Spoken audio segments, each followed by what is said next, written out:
Hello மக்களே, எப்படி IPL வருகிறது? இன்னும் 10 நாள் தான்.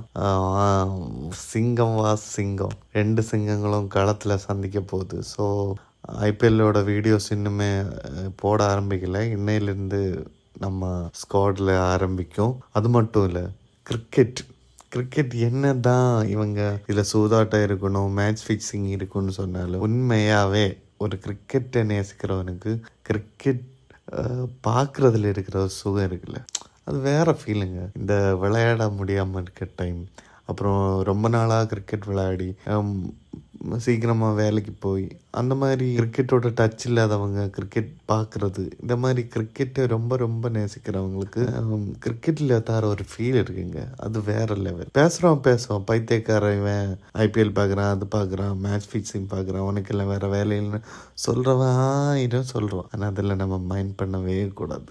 ஸோ நமக்கு கிரிக்கெட் பிடிக்குமா, நமக்கு என்டர்டெயின்மெண்ட்டாக இருக்கா, பார்த்துட்டே இருக்கணும். உலகத்தில் ஒரு உண்மையான விஷயம் இருக்குது.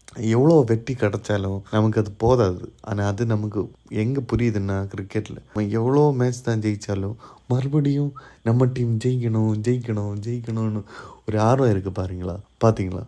அதுதான் கிரிக்கெட். ஸோ இந்த தடவையும் ஆர்சிபி வாஸ் சிஎஸ்கே, நம்ம ஆல்வேஸ் சிஎஸ்கே. ஸோ இருந்தாலும் நல்ல பேட்டிலாக இருக்கும்.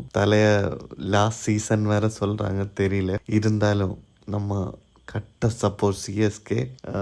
நல்ல மேட்சாக இருக்கணும். ஸோ செம்ம என்டர்டெயின்மெண்ட்டாக இருக்கும்னு நினைக்கிறேன். இந்த வருஷம் வெற்றியோட ஆரம்பிக்கும். அப்புறம் மக்களை, சிஎஸ்கேயோட மேட்சை பார்க்க டிக்கெட் எடுக்கலான்னு நினைக்காதீங்க. கண்டிப்பாக டிக்கெட் கிடைக்காது. போன வருஷம் எப்போ சேப்பாக்கில் ஒரு டிக்கெட்டுக்கு அலைஞ்ச நாள் இருக்கு, ஒரு டிக்கெட்டுக்கு. ஸோ டிக்கெட்டுக்கு இல்லாமல் டிவியில் பார்க்குறவங்களுக்கு பார்த்து என்ஜாய் பண்ணுங்கள். டிக்கெட்டுக்கு ஜாஸ்தி பைசா கொடுத்து பைசா வேஸ்ட் பண்ணாதீங்க.